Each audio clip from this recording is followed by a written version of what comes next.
Hello friend, स्वागत है आपका सेल्फ स्टडी सक्सेस के और एक नए वीडियो में। आज इस वीडियो में हम लोग बात करेंगे जो हमारी एक नई वैकेंसी आई हुई है हमारे EMRS मतलब एकलव्य मॉडल रेसिडेंशियल स्कूल। इसके अंदर हमारी बहुत सारे टीचिंग और नॉन टीचिंग स्टाफ के लिए वैकेंसी आई हुई है। जैसे कि इसमें हमारा प्रिंसिपल है, PGT है, TGT है, फीमेल स्टाफ नर्स है, हॉस्टल वार्डन है, अकाउंटेंट्स है और भी बहुत सारे पोस्ट है इसमें। इन सब का पूरा डिटेल में हम लोग आगे इसमें डिस्कस करेंगे। और खासकर हमें बहुत सारे मैसेज आए हुए हैं जो PGT और TGT टीचर का जो एजुकेशन क्वालिफिकेशन है उसको थोड़ा मैं डिटेल में आगे डिस्कस करूँगा। चलिए वीडियो की शुरुआत करते हैं। तो आप देख पा रही है हमारा ये नोटिफिकेशन हो गया यहाँ पर 2025 का है। इसमें अब जो ये हमारा EMRS है ये क्या है ना, ये स्पेशली एक्चुअली हमारा जो शेड्यूल्ड ट्राइब है, ST कैटेगरी के जो स्टूडेंट हैं उनके लिए ये हमारा एक फ्री एजुकेशन प्रोवाइड करता है। हमारा ये एकलव्य स्कूल मॉडल, आपने नाम सुना होगा, नवोदय विद्यालय चलता है जहाँ पर कि जो सोशली बैकवर्ड है उनके लिए यहाँ पे वो फ्री एजुकेशन दिया था गवर्नमेंट के द्वारा। उस पर बेस पे हमारा है एकलव्य मॉडल रेसिडेंशियल। इसमें क्या है, स्पेशली जो प्रायोरिटी है वो हमारे ST कास्ट के जो स्टूडेंट है उनको दिया जाता है। जो हमारे 6 से लेकर क्लास 12 तक के जो उनकी पढ़ाई है उसको यहाँ पर फ्री ऑफ कॉस्ट प्रोवाइड किया जाता है। और साथ ही साथ उनको यहाँ पे रहने का हॉस्टल भी सब कुछ यहाँ पे टोटली फ्री मिलता है गवर्नमेंट की तरफ से। तो यहाँ पे ये पूरा डिटेल दिया गया। मैंने यहाँ पे कुछ इंपॉर्टेंट चीज़ें हैं वो मैंने हाईलाइट किया, मैं उसको डायरेक्ट आपको वहाँ पे ले चलता हूँ। ओके, अगर हम बात करते हैं फॉर्म भरने की लास्ट डेट के बारे में, तो यहाँ पे फॉर्म भरने का जो है वो स्टार्टिंग ऑलरेडी हो चुका है ये। और जो इसकी लास्ट डेट वो हमारा है 23 अक्टूबर इसकी लास्ट डेट है फॉर्म भरने की। अब बात करते हैं हम लोग यहाँ पे एप्लीकेशन फ़ी के बारे में। अगर तो यहाँ पे देखिए 2 कैटेगरी में उन्होंने डिवाइड किया है। पहला यहाँ पे बोला गया है फीमेल के लिए, SC ST और PWD कैंडिडेट के लिए। और दूसरा हमारा दिया बाकी जो लोग बच गए, मतलब कौन हमारे जनरल कैटेगरी वाले और OBC वाले या EWS जो आ रहा कैटेगरी, वो सबके लिए नीचे वाला कॉलम दिया है। तो पहला बोला यहाँ पे जो एप्लीकेशन फ़ी है वो यहाँ पे 0 रुपीज़ है। किन के लिए? इन तीनों लोगों के लिए। पर उनको क्या करना है, 500 रुपीज़ पे करना है, वो हमारा है एज ए प्रोसेसिंग फ़ी पे करना है उनको। वहीं अगर बात करते हैं बाकी जो हमारे OBC और जो जनरल कैटेगरी से बिलोंग करते हैं उन लोगों के लिए क्या होगा, तो उनके लिए यहाँ पे 2000 रुपये पे करना है प्रिंसिपल पोस्ट के लिए। और जो PGT TGT टीचर है उनके लिए यहाँ पे 1500 रुपये पे करना है उनको। और फिर जो नॉन टीचिंग स्टाफ जो बचे हुए वैकेंसी है उसके लिए यहाँ पे 1000 रुपीज़ पे करना है। अब प्लस आपको 500 रुपये देना है प्रोसेसिंग फी के ऊपर। तो टोटल मिलाकर आपको इतना रुपये पे करना पड़ेगा हर एक इंडिविजुअल पोस्ट के हिसाब से। आप एक बार इसको यहाँ से देख लीजिएगा। हैं अगर यहाँ पे इंपॉर्टेंट डेट्स के बारे में कि आपका एग्जाम कब होने वाला है, ड्यूरेशन क्या है एग्जाम का, या फिर जो डाउनलोड करेंगे एडमिट कार्ड वगैरह, वो अभी यहाँ ने नोटिफाई नहीं किया है। वो आपको आगे बाद में वो इन्फॉर्म कर दिया जाएगा वेबसाइट के ऊपर। यहाँ पे एक इंपॉर्टेंट पॉइंट उन्होंने मार्क किया है। ये बोल रहा है कि जैसे मान लीजिए बहुत लोग जो है यहाँ पे PGT और TGT दोनों के लिए वो एलिजिबल होंगे अप्लाई करने के लिए। तो उनको जो एप्लीकेशन फ़ी है वो दोनों को अलग अलग पे करनी पड़ेगी। मतलब अगर आपने मान लीजिए एक पोस्ट यहाँ अप्लाई किया, एक पोस्ट यहाँ अप्लाई किया आपने मान लीजिए, तो आपको 1500 रुपये प्लस 1500 को 3000 रुपये पे करने पड़ेंगे अलग अलग दोनों एप्लीकेशन फ़ी के तौर पर। फिर यहाँ पे बात किया जा रहा है अगर एग्जाम सेंटर की बात करता हूँ मैं, यहाँ बोल रहा है जो आपका इसमें 2 फेज में एग्जाम होने वाले हैं। आपका टियर 1 टियर 2 होने वाला है। तो जो आपका टियर 1 का एग्जाम होने वाला है, जो हमारा प्रिंसिपल का पोस्ट है वो केवल दिल्ली में होगा। बाकी जो लोग बाकी जितने सारे पोस्ट बच गए हैं उसका अभी उन्होंने नोटिफाई नहीं किया है। या फिर आपको एप्लीकेशन फॉर्म भरने के टाइम पे ये ऑप्शन नहीं आएगा कि आपको एग्जाम सेंटर कहाँ चूज़ करना है, वो डिसाइड नहीं किया उन्होंने। उनका कहना है कि जब एक बार एप्लीकेशन आ जाएंगे, नंबर ऑफ एप्लीकेशन, उसके बेस पे वो डिसाइड करेंगे कि आपका एग्जाम सेंटर कहाँ कहाँ होने वाला है। ऑल ओवर इंडिया जहाँ जहाँ होगा मान लीजिए, तो वो उनके हाथ में, वो बाद में डिसाइड करेंगे नंबर ऑफ एप्लीकेंट रिसीव होने के बाद में एक्चुअली। और जो भी सेंटर वो प्रोवाइड करेंगे आपका वो फाइनल होगा। आप उसमें कुछ भी चेंजेस नहीं कर सकते हैं ना, ये वो रैंडम बेसिस पे करने वाले हैं। आपको कोई चॉइस नहीं लिया गया यहाँ पर एक्चुअली। अब बाकी जहाँ वो देंगे आपका सेंटर, आपको वहीं पर जाकर एग्जाम देना पड़ेगा ऑल ओवर इंडिया में।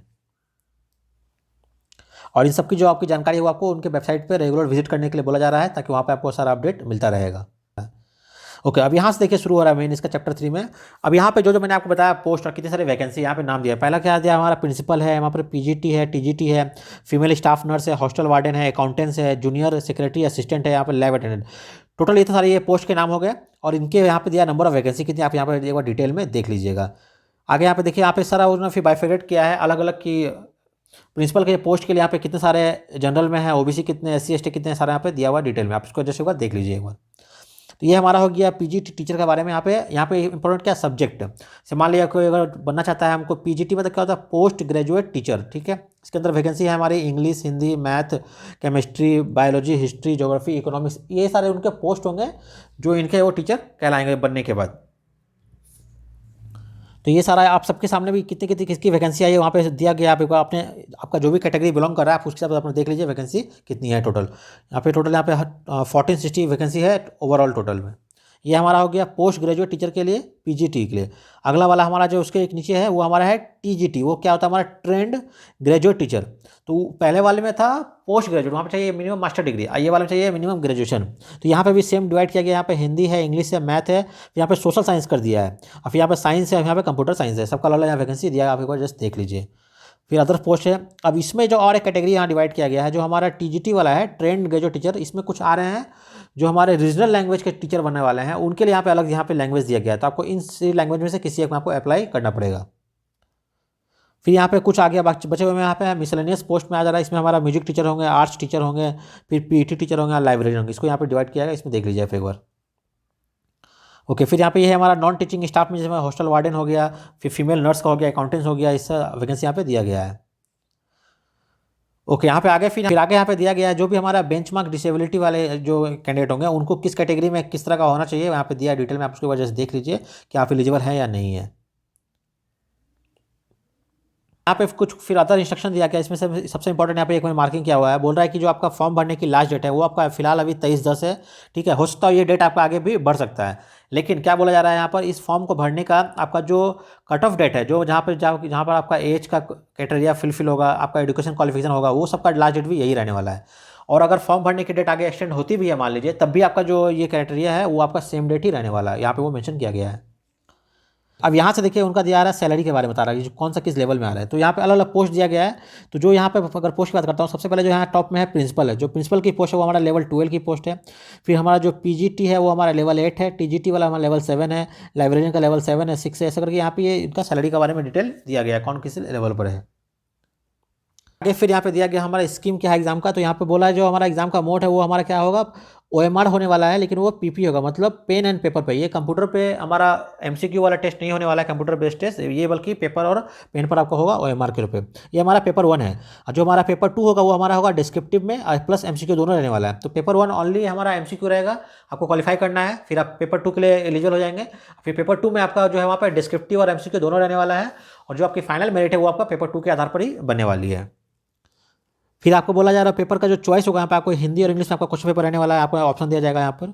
ओके, फिर अगर हम बात करते हैं एग्जाम के पैटर्न के बारे में, तो यहाँ पे ये इनका दिया। अब देखिए हर एक पोस्ट का अलग अलग पैटर्न है, आप एक अच्छे से देख लीजिए। मैं आपको यहाँ पे ये प्रिंसिपल का पहले दिया गया है, मैं आपको दिखाता हूँ टीजीटी वाला में। ये रहा, ये हमारा है पीजीटी का। तो जो हमारा पीजीटी टीचर का बनने वाला है उसमें यहाँ पे देखिए कॉमन स्टार्टिंग का जो फेज है हमारा पार्ट 1 पार्ट से लेकर 5 तक, जिसमें हमारा जनरल अवेयरनेस दिया है, जनरल रीजनिंग एबिलिटी दिया हुआ है, नॉलेज ऑफ आईसीटी ये हमारा कंप्यूटर का हो गया, और फिर यहाँ पर टीचिंग एप्टीट्यूड दिया गया है, और फिर आपका डोमेन नॉलेज, मतलब आप जिस भी सब्जेक्ट का लिए अप्लाई कर रहे हैं उस डोमेन का आपके पास नॉलेज होना चाहिए। इसमें आपका यहाँ पे 20 क्वेश्चन आने वाले हैं। तो हर एक का डिवाइड जाइए, हमारा क्वेश्चन हो गया, हमारा मार्क्स हो गया, टोटल यहाँ पे 100 मार्क्स यहाँ पे ये होने वाला है।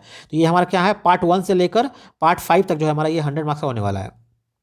फिर उसके नीचे यहाँ पे देखिए और एक पार्ट दिया गया, ये हमारा है पार्ट 6। इसमें क्या बोला है, language competency test for general English and general Hindi, 10 marks for each subject. This part qualifying in nature only with the minimum 40% marks together and minimum 8 marks out of 20 marks obtain in the English and Hindi. जो part 1 2 फिर the category will not evaluated if the attain the marks. Okay, तो ये क्या बोला जा रहा है, ऊपर का जो आपका 100 था ना, ये जो मिला के ये वाला पार्ट, ये देखिए, तो आपका जो फाइनल है मेरिट ये इस पे होगा, 100 पे होगा, आपका पासिंग है कि नहीं आपको ये कहलाएगा। लेकिन जो ये एक्स्ट्रा वाला पार्ट दिया 6, इसमें आपको इंडिविजुअली पास करना पड़ेगा। जब आप इसमें आप पास करेंगे तभी आपका ये वाला पेपर चेक होगा, ऐसा बोला जा रहा है।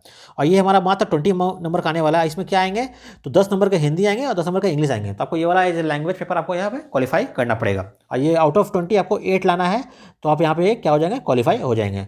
तो आप तभी आपका ये पेपर आपका चेकिंग होगा। ये हमारा कब है, स्टेज 1 में है। जब आप स्टेज 1 पास कर जाते हैं मान लीजिए, तो यहाँ पे फिर बोला जा रहा है आपका स्टेज 2 के लिए वो 1:10 के रेशियो में आपको बुलाएंगे। जितनी वैकेंसी है उससे 10 गुना छात्रों को बुलाया जाएगा स्टेज 2 के लिए। तो अब जो स्टेज 2 है हमारा, उसमें क्या होने वाला है, तो उसका देखिए ये पैटर्न है।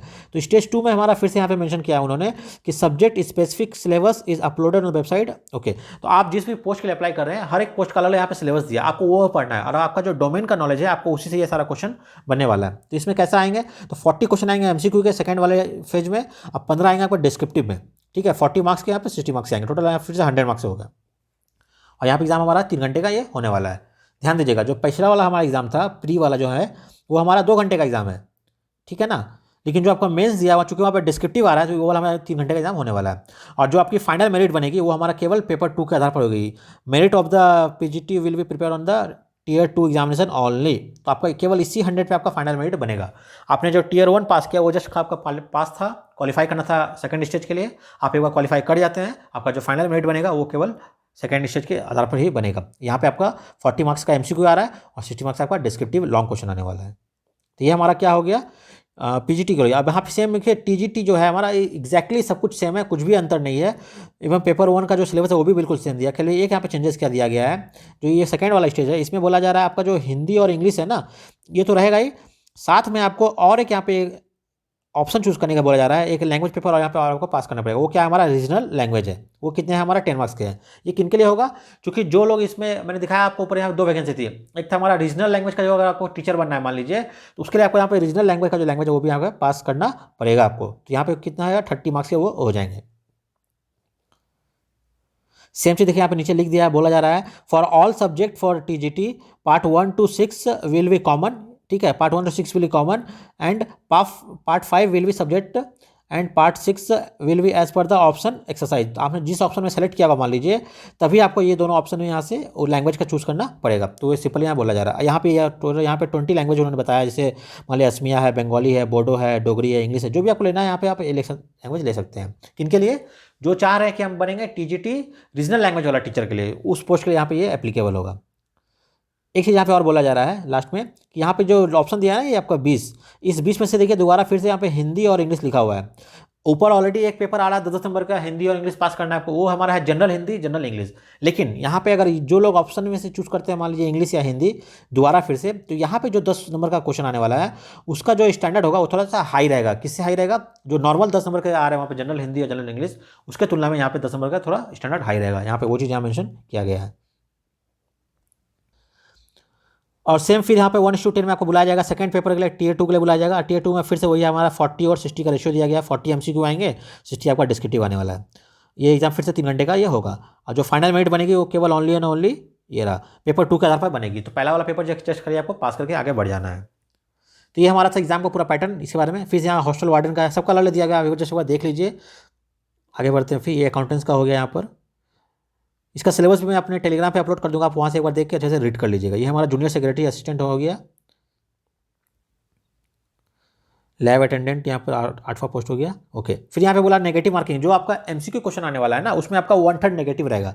सही किया तो आपको 1 नंबर मिलेंगे, और गलत किया तो आपका 1/3 वो माइनस हो जाएगा वहाँ पर। एग्जाम हो जाने के बाद क्या कर देंगे वो लोग, आपको जो है आपने जो भी आंसर मार्क किया है मान लीजिए, आपको वो स्कैन कॉपी आपको प्रोवाइड किया जाएगा। कुछ दिनों के लिए रहेगा वेबसाइट पे, आप वहाँ डाउनलोड कर लीजिएगा। और अगर आपको लग रहा है कि मुझे किसी का आंसर पे मुझे चैलेंज करना है, तो आप वहाँ पे पर क्वेश्चन के हिसाब से 1000 रुपये आपको पे करना पड़ेगा चैलेंज करने के लिए। वो आप इस चीज़ को कर सकते हैं एग्जाम देने के बाद। ओके, अब यहाँ से वो डिटेल क्या है, सिलेबस होता है। यहाँ पे जो सिलेबस दिया गया है वो बोला जा रहा है ये वेबसाइट पे है, मैं इसको अपलोड ऑलरेडी कर चुका हूँ अपने टेलीग्राम पे, आप वहाँ डाउनलोड कर लीजिएगा सारा सिलेबस को डिटेल में। बाकी यहाँ पे कुछ जनरल इंस्ट्रक्शन दिया गया है, जो आप अच्छे से रीड कर लीजिए इसको एक बार। ओके, अब यहाँ से मेन स्टार्ट हो रहा है इसका जो है एलिजिबिलिटी क्राइटेरिया, वो यहाँ पे शुरू है। चलिए इसको देखते हैं एक बार हम। तो अब ये देखिए, सबसे पहले यहाँ पे दिया गया प्रिंसिपल के बारे में, इसको मैं आगे स्किप करता हूँ, मैं मेन आता हूँ यहाँ पर पीजीटी के बारे में। अब ये देखिए, अब जो यहाँ पे है ना, जैसे मैंने आपको बताया टोटल यहाँ पे 2 टीचर की वैकेंसी थी। एक था हमारा पीजीटी और एक था हमारा टीजीटी। दोनों में अंतर क्या है, जो हमारा पीजीटी है, पीजी मतलब पोस्ट ग्रेजुएट, मतलब ग्रेजुएशन के बाद इसमें क्या है पोस्ट ग्रेजुएट, मतलब मिनिमम चाहिए इसमें मास्टर डिग्री। तो जो लोगों ने पीजीटी के लिए अगर अप्लाई करना चाह रहे हैं मान लीजिए, उनके पास क्या चाहिए, मिनिमम मास्टर डिग्री चाहिए। अब इसके अंदर ना बहुत सारे यहाँ पे ऑप्शन दिया है, ये देखिए यहाँ पे मैं दिखाता हूँ, यहाँ पे मैंने समरी किया हुआ है। तो टोटल उन्होंने यहाँ पे क्या किया है, वहाँ पे थोड़ा उन्होंने A B करके 2 ऑप्शन दिया है। अब A और B में से कोई आपको एक करना है, ठीक है। और B के अंदर फिर से यहाँ पे उन्होंने 1 2 3 ऑप्शन दिया आपको। तो मैं एक बार दिखाता हूँ डिटेल में क्या क्या बोला जा रहा है। सबसे पहले यहाँ देखिए क्या बोल रहा है, essential integrated post graduate course from NCET recognised institute in the concern subject as per the detail given below against every post with at least 50% aggregate और इंक्लूडिंग B.Ed। तो पहला बोला गया है, अगर जिन लोगों ने भी क्या किया है इंटीग्रेटेड किया, इंटीग्रेटेड मतलब क्या होता है ना, बहुत लोग देखिएगा साथ में ना BA और MA एक साथ लेते हैं। अगर नॉर्मल आप BA करेंगे तो 3 साल होगा, MA करेंगे तो 2 साल होगा, 5 साल होगा, अलग अलग करना है।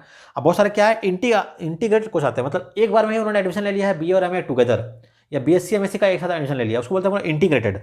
अगर किसी ने वैसा एडमिशन लिया मान लीजिए तो वो भी एलिजिबल है, पर उनको क्या चाहिए, मिनिमम 50% मार्क्स होना चाहिए उनके पास। और साथ में क्या चाहिए उनको, B.Ed चाहिए कंपोनेंट। तो यहाँ पे B.Ed एक कंपलसरी है, जो हमारा बैचलर इन एजुकेशन बोलते हैं हम लोग, टीचर के लिए होता है, वो यहाँ पे चाहिए कंपलसरी उनको। तो जिन्होंने ऐसा मान लिया किया है वो चलेगा। और कहाँ करना है आपको, कंसर्न सब्जेक्ट। ये क्या है, मैं नीचे दिखाता हूँ लिस्ट। जैसे मान लिया आपको बताया मैंने किस अलग अलग पोस्ट है, या तो आपको बनना है हिंदी का टीचर है, इंग्लिश का टीचर है, फिजिक्स है, केमिस्ट्री है, मैथ, ये उनका हो गया कंसर्न सब्जेक्ट। तो आपको उसी सब्जेक्ट में क्या करना है, इंटीग्रेटेड आपका PG होना चाहिए। कैसा होना चाहिए, 50% से वो होना चाहिए, तब आप यहाँ पे एलिजिबल हो पाएंगे। अब प्लस चाहिए आपको बीएड, वो हमारा 50% होना चाहिए। ये हमारा पहला ऑप्शन है। अगर ये है इंटीग्रेटेड वाला तो आप यहाँ से एलिजिबल हैं। अगर नहीं है मान लीजिए आपके पास, तो यहाँ देखिए फिर यहाँ दिया और सेकंड ऑप्शन में क्या बोला है, post graduate masters degree from a recognise institute with at least 50% marks aggregate in concern subject. अब यहाँ पे क्या बोला, ओनली बोला है पीजी। ठीक है, पहले वाले में क्या था हमारा, वहाँ पे था पहले हमारा ग्रेजुएशन अब प्लस पीजी टुगेदर था, दोनों साथ में था, मतलब बीए में साथ में किसी ने किया हो, बीएससी साथ में किया हो, इंटीग्रेटेड वाला था वो। अभी सेकंड वाले में ओनली मास्टर डिग्री होना चाहिए पीजी। कैसा होना चाहिए, 50% होना चाहिए आपके पास, और सब्जेक्ट क्या हो जो वो नीचे लिस्ट दिया गया उसमें से किसी एक सब्जेक्ट में होना चाहिए। तो ये आपका पहला काम हो गया। जब आपने मान लिया मास्टर डिग्री कर लिया, 50% से आपका हो गया, एंड साथ में फिर क्या चाहिए यहाँ पे अलग से, इसमें बोला सेकंड वाले ऑप्शन में, ये आपने पहले तो पीजी कर लिया, आपका हो गया 50% कंप्लीट हो गया। अब क्या चाहिए उनको, चाहिए बीएड चाहिए। अब बीएड कैसे करेंगे, तो बीएड आप 3 तरीके से कर सकते हैं। या तो आपने अकेले ही खाली बीएड किया है मात्र, आप एलिजिबल हैं। बहुत लोग क्या करते हैं, बीएड और एमएड साथ में किए हैं, तभी तो बीएड आ रहा है ना वहाँ पर, तो वो भी एलिजिबल होंगे। बहुत लोग क्या किए हैं, नॉर्मल बीए किए थे, अब बीएड में फिर बीएड किए हैं, या फिर मान लीजिए किसी ने बीएससी किया है साइंस और साथ में बीएड भी किया है, उसको बोलते हैं इंटीग्रेटेड, तब भी यहाँ बीएड आ रहा है, तो वो लोग भी एलिजिबल होंगे। तो यहाँ पे कहने मतलब हो गया, यहाँ पर 3 ऑप्शन दिया आपको। तो इसमें से किसी भी तरह अगर आपने बीएड किया हुआ है मान लीजिए, तो आप यहाँ पे एलिजिबल होंगे। यहाँ पे देखिए और दिया है ना, मतलब कोई एक चाहिए इसमें से। फिर यहाँ पे नीचे दिया हुआ है डिटेल सब्जेक्ट। अब यहाँ पे सब्जेक्ट के बारे में दिया हुआ है, तो ये हमारा अगर मान लीजिए किसी को बनना है पीजीटी इंग्लिश का टीचर बनना है, तो यहाँ पर होना चाहिए सब्जेक्ट का इंग्लिश में मास्टर होना चाहिए, है ना, मास्टर डिग्री का सब्जेक्ट दिया हुआ है ये वाला पूरा।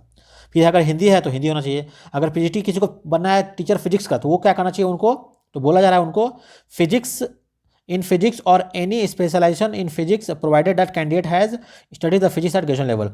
अब या तो उन्होंने मास्टर्स किया हो फिजिक्स में, ठीक है ना, अगर मास्टर्स नहीं किया उसने मान लीजिए, तो उन्होंने ऐसा कोई कोर्स किया है जो क्या हमारा स्पेशलाइजेशन हो फिजिक्स का ही, वो किया हो। और ऐसे केस में क्या होगा, उनको ग्रेजुएशन में फिजिक्स पढ़ा होना चाहिए। यहाँ पे ये कंडीशन आ रहा है।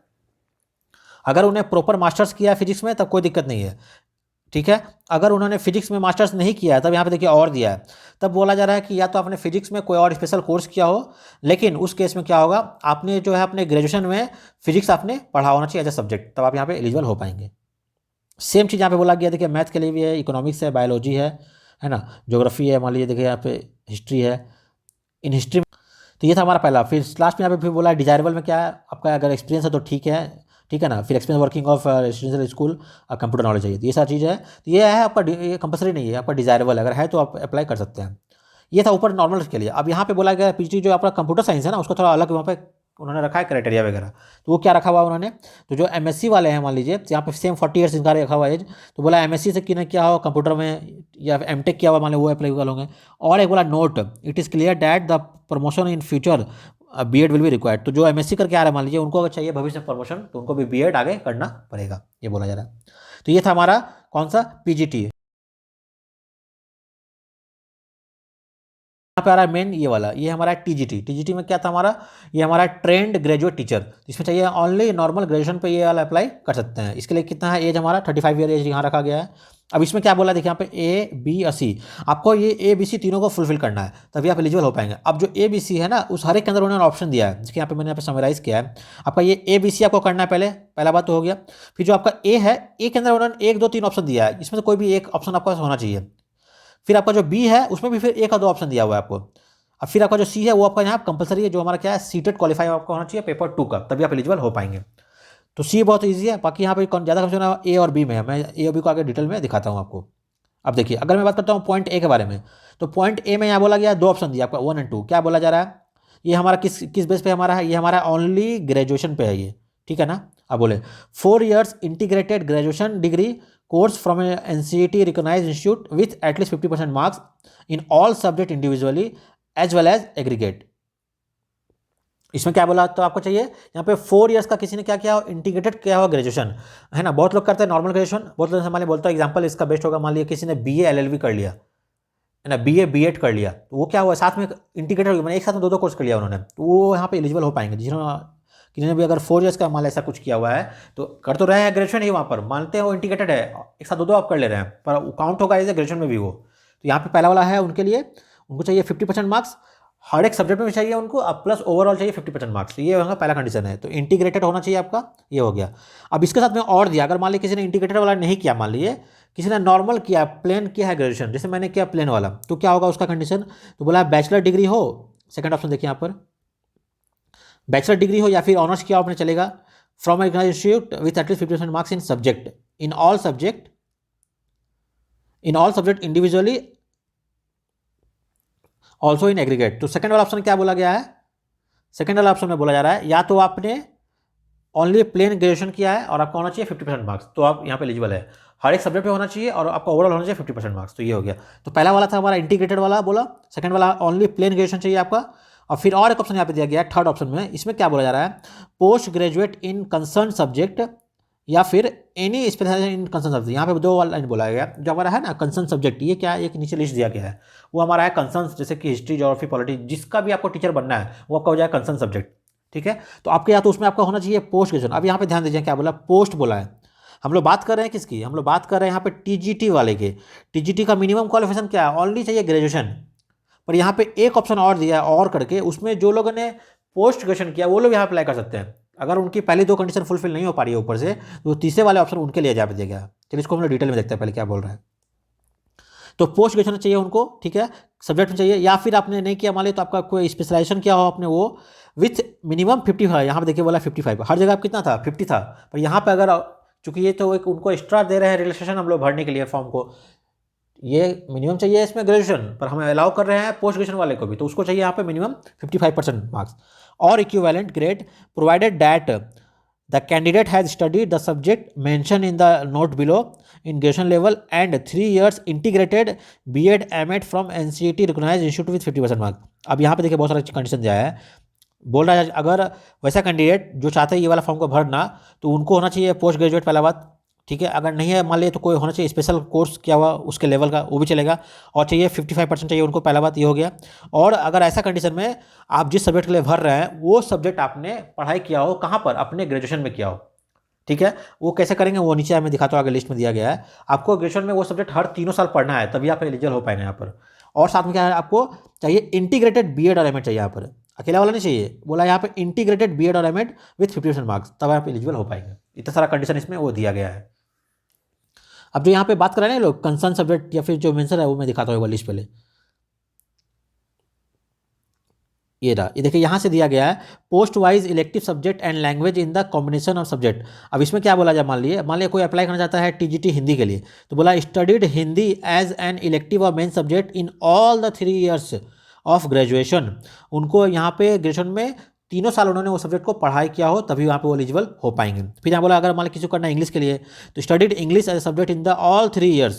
ये जो कंडीशन दिया गया ना यहाँ पर, ये वाला स्पेशली किसके लिए था, वही वाला यहाँ पे जो मेंशन किया ना उन्होंने अदर्स में जो दिया, ये तीसरा ऑप्शन, ये जो तीसरा ऑप्शन है इसमें यहाँ पे दिया हुआ ना एक चीज़, subject mention in the below note, ये इनके लिए था वो नोट एक्चुअली।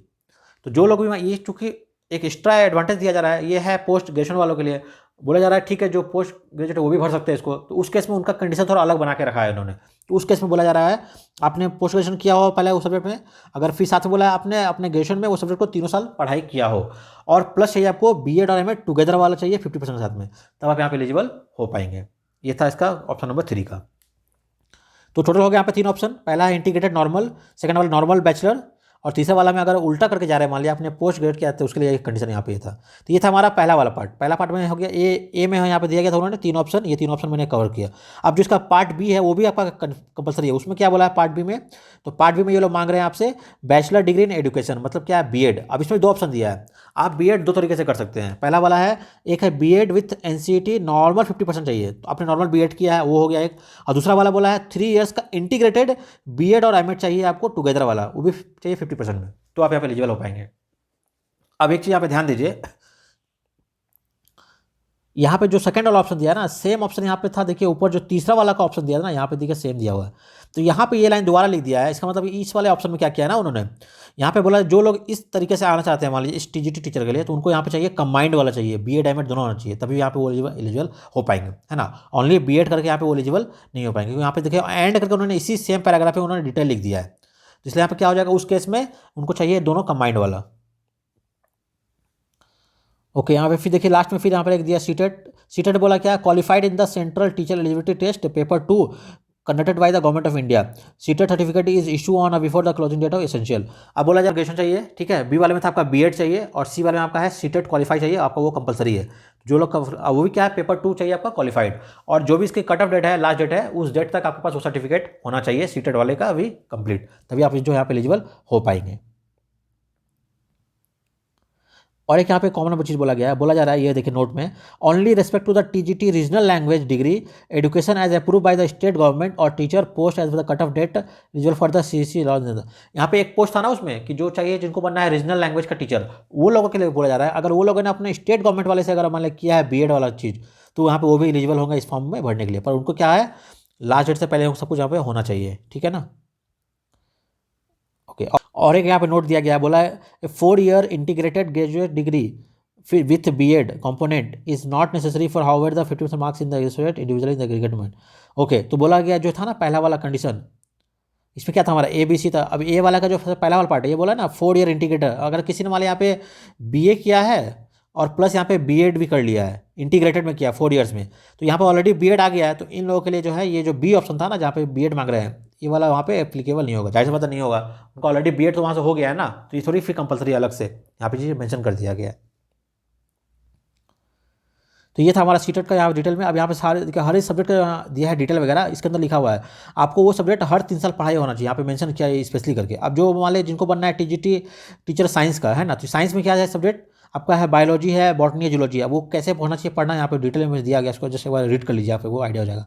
मान लीजिए जिनको बनना है मान लीजिए सोशल साइंस का टीचर, वो क्या हो जाएंगे, study any 2 subject like history, geography, economics and political science, ठीक है, अपने ग्रेजुएशन में पढ़ा होना चाहिए, and 3 years degree, out of that 1 must be either history और ज्योग्राफी। इसमें से जो है कोई एक या तो आपका हिस्ट्री और ज्योग्राफी कंपलसरी हो, आपने पढ़ाई किया हो ऑल 3 ईयर्स अपने ग्रेजुएशन में, एंड इलेक्टिव और मेन सब्जेक्ट हो, and second subject as at least for the 1 master 2 years. Okay, अब आगे देखिए यहाँ पे एक तो मैं दिखाता हूँ, ये हमारा टीजीटी का है सोशल स्टडी। मान लीजिए किसी को बनना है टीचर सोशल स्टडीज़ का टीचर, उसमें क्या कंडीशन बोला गया है, ऊपर जो बताया वो सब तो था ही, प्लस जो आपका था ना सब्जेक्ट का ऑप्शन, उसमें क्या बोला जा रहा है, studied any 2 subject out of history, geography, economics and political science at graduation level पे 3 ईयर्स का, level out of which 1 must be either history और geography in all 3 years of graduation as an elective और main subject and second subject for at least 1 year.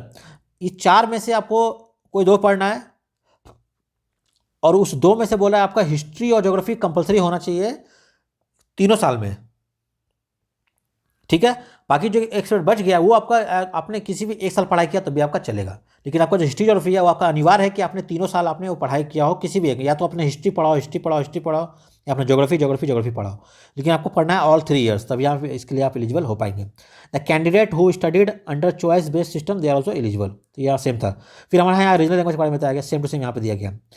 Okay, तो ये था हमारा TGT teacher के बारे में। आप यहाँ पर देख लीजिएगा, अगर फिर भी कुछ डाउट है आपका नीचे कमेंट कीजिएगा मुझे, मैं आपका हेल्प करने की कोशिश करूँगा। आगे बढ़ते हम यहाँ पे फिर देखिए यहाँ पर आर्ट्स का जो टीचर हो गया उनका यहाँ पे कंडीशन दिया गया, फिर हमारा म्यूजिक टीचर का दिया गया। आप इसको अच्छे जो जिसके लिए एलिजिबल है आप एक बार देख लीजिए यहाँ से, है ना। फिजिकल एजुकेशन यहाँ पे दिया गया है, फिर आगे ये हमारा नर्सिंग के लिए यहाँ पे हो गया, फिर हॉस्टल वार्डन का हो गया, अकाउंटेंट्स के लिए हो गया कि जो लोग चाहते हैं मान लिया वरना अकाउंटेंट्स क्या है नॉर्मल बैचलर डिग्री होना चाहिए आपका कॉमर्स में, ठीक है, और आपका business administration is not eligible, तो ओनली चाहिए बैचलर डिग्री कॉमर्स के साथ में, तो वो यहाँ पे एलिजिबल हो पाएंगे। 30 ईयर्स का भी एज दिया गया। फिर जो हमारा पोस्ट है एक जूनियर सेक्रेटरी असिस्टेंट JSA, वो क्या था हमारा, यहाँ चाहिए क्लास 12th पास होना चाहिए आपके पास, और आपका 35 वर्ड्स का आपका टाइपिंग स्पीड हो इंग्लिश में और 30 वर्ड का आपका हिंदी में होना चाहिए टाइपिंग, तो आप यहाँ पर एलिजिबल हो पाएंगे। और सबसे लास्ट में था हमारा लैब अटेंडेंट, ये भी हमारा क्या है क्लास 10 पास होना चाहिए या फिर क्लास 12 साइंस से होना चाहिए, तो आप यहाँ पर एलिजिबल हो पाएंगे। ये भी 30 ईयर्स का एज यहाँ पर। तो ये था इसका पूरा डिटेल में इसका एजुकेशन क्वालिफिकेशन। आगे हम कुछ बढ़ते हैं। ओके, यहाँ पे फिर देखिए एज में छूट देने वाला जैसे सेम जैसा गवर्नमेंट का जो रूल है हमारा SC ST OBC सब कुछ मिलता है 3 साल 5 साल करके, आप देख लीजिए जो जिसमें आ रहे हैं आपका ये होना चाहिए।